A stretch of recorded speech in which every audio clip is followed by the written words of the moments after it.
రోజులుగా రాష్ట్రంలోని ప్రాజెక్టులకి ఎంతటి వరద వస్తుందో అందరికీ తెలుసు.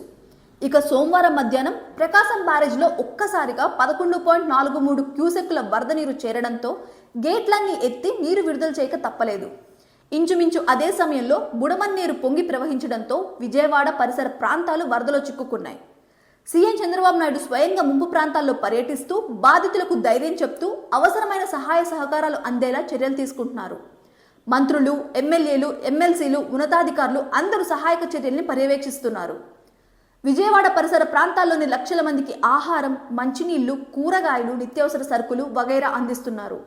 ఇతర జిల్లాల నుంచి అధికారులు, ఉద్యోగులు, పోలీసులు సహాయక బృందాలను విజయవాడ రప్పించి సహాయక చర్యలు చేపడుతున్నారు.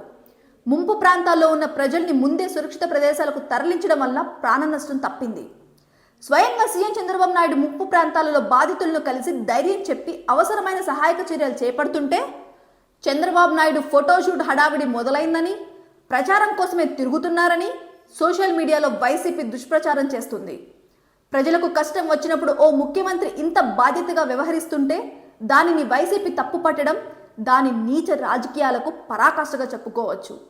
ఒకవేళ సీఎం చంద్రబాబు నాయుడు బయటకు రాకపోయినా వైసీపీ విమర్శించకుండా ఉండదు.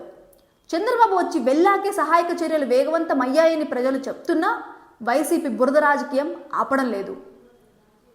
జగన్ ముఖ్యమంత్రిగా ఉన్నప్పుడు వరదలు వస్తే వారం రోజుల తర్వాత తాపీగా వెళ్లి మొక్కుబడిగా బాధితుల్ని పరామర్శించారు.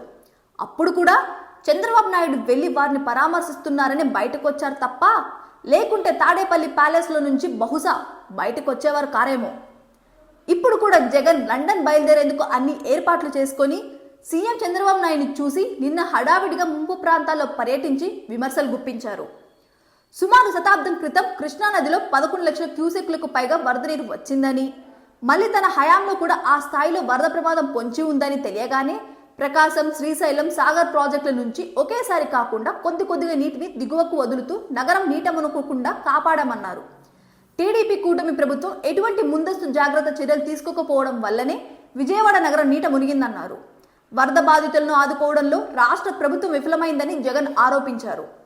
డ్యాంలలో నీటిని ఎప్పుడు ఎంతవరకు నిల్వ చేయవచ్చో సంబంధిత అధికారులు లెక్క చూసుకొని దిగువకు విడుదల చేస్తారు తప్ప ముఖ్యమంత్రి చెప్పారని చేయరు.